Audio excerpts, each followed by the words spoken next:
ये भी बताता रहता था कि मेरे शोहर के पास बहुत दूर दूर से लोग आते रहते थे। 3-4 दिन का सफर तय कर इस छोटी सी गांव में आते थे और साथ ही मेरे शोहर ने छोटा सा मेहमान खाना बना रखा था जिसमें वो लोग रहते थे और इसके पैसे वो अलग से लेता था।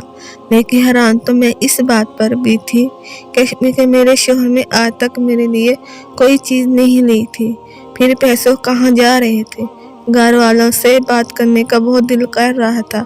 मेरी अम्मी अब्बू भी में से किसी के पास भी फ़ोन नहीं था, लेकिन मुसाइब में एक शख्स के पास फ़ोन था जो कुछ अरसे बाहर के मुल्क में रह कर भी आया था।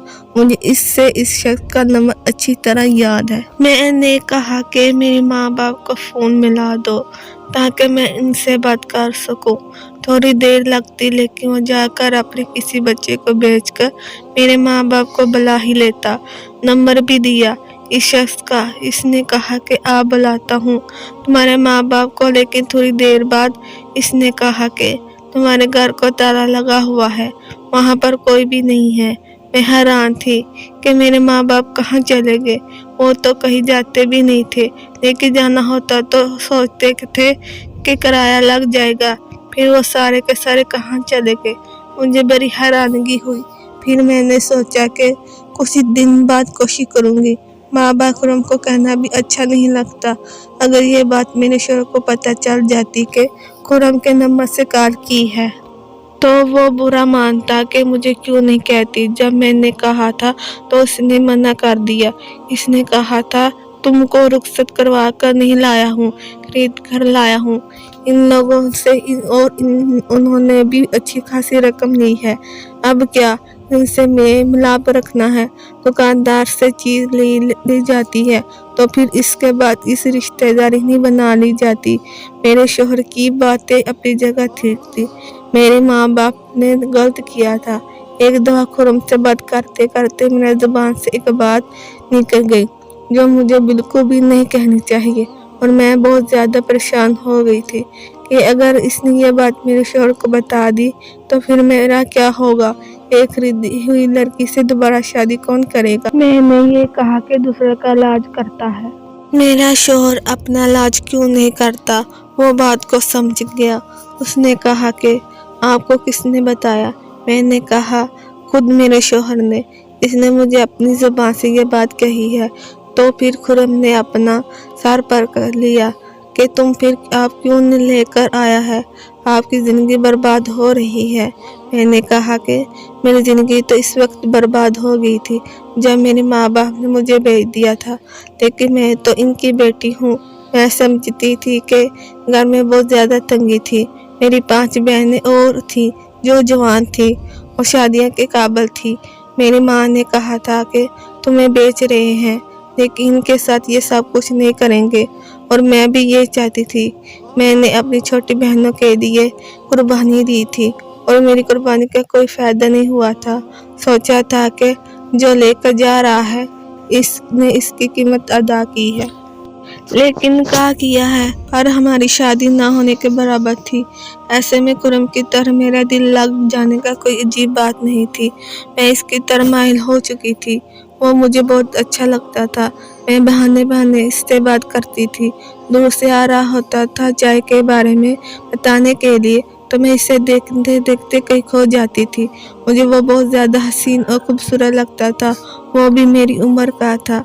शायद वो इतना हसीन नहीं है था, लेकिन मुझे बहुत अच्छा लगता था। उसे देखकर दिल को सुकून मिलता था, और कभी कभी मुझे ऐसा लगता था कि वो भी मुझे पसंद करता है। एक दिन मेरे हाथ पर छुरी लग गई तो वह तड़प उठा था। उसने फौरन मेरे जख्म को अपने हाथ में पकड़ लिया और उस पर बर्फ लगाने लगा।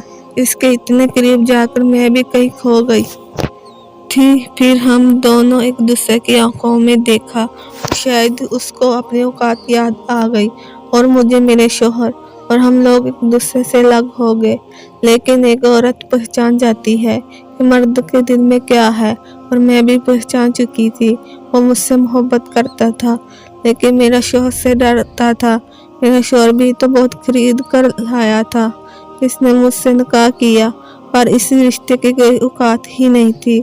क्योंकि हम लोग तो अजनबियों की तरह रहते थे। वो सारा दिन अपने कामों में मसरूफ रहता था।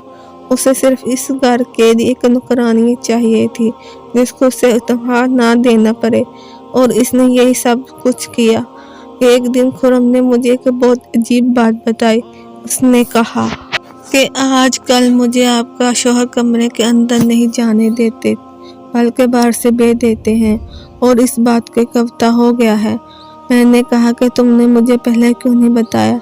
इसने कहा कि मुझे मना किया गया था, लेकिन मुझे कुछ अजीब लग रहा है, क्योंकि मैंने अजीब गरीब किस्म की आवाज़ें सुनी हैं। मुझे वो कमरे के अंदर जाने पहले इस कमरे में रहता था, सोता भी वहाँ पर ही था, और आजकल मेरे चारपाई बाहर डाल दी जाती है। मैंने खुर्रम से पूछा कि तुम्हें क्या लगता है, क्या गड़बड़ हो सकती है? तो उसने कहा कि मुझे लगता है इस कमरे के अंदर कोई है जो कि वहाँ पर रह रहा है, और आपका शौहर नहीं चाहता था कि हमें इसके बारे में पता चले, कि मैंने उससे वहाँ पर खाने ले जाते हुए भी देखा है। मैं हैरान हुई थी कि मुझे तो खाना बनाने के लिए नहीं कहा था। इसका मतलब है कि मुझसे भी बात छुपाई जा रही थी। कौन था इस कमरे में? मुझे ये जानने की ज़रूरत थी। वैसे भी मेरा शौहर कमरे में नहीं बैठता रहता था, लेकिन आजकल तो कुछ ज़्यादा ही हो रहा था। इसलिए मैंने खुर्रम से कहा कि हमें जानना ही होगा कि इस कमरे के अंदर कौन।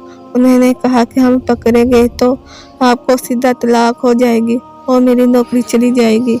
मैंने कहा कि मुझे कोई परवाह नहीं है, वैसे भी ये रिश्ते जैसा नहीं है। मेरे शौहर के तो जुर्म ख़त्म नहीं हो रहे थे, और ना ही बदकिरदारी। एक तो ये कि इसने मुझे खरीदा, और इसके बाद लोगों से ये झूठ बोलता था कि मैं पंच का अशर्ती इलाज करता हूँ। अगर ऐसी बात की तो अपना इलाज क्यों नहीं किया? और अब ये कि कमरे में किसी को रखा हुआ था। एक दिन इसने बातों बातों में ये बात पूछी तो मुझे डांट दिया कि अपने काम से काम रखो। तो मैंने खुर्रम को कहा कि किसी तरह मेरे शौहर के खाने में नींद की दवाई मिला दो, ताकि हम इसके कमरे के अंदर जा सके। ये काम बहुत ही मुश्किल था। जब मैंने उससे कहा तो उसने साफ इनकार कर दिया कि मैं ऐसा बिल्कुल भी नहीं करूँगा।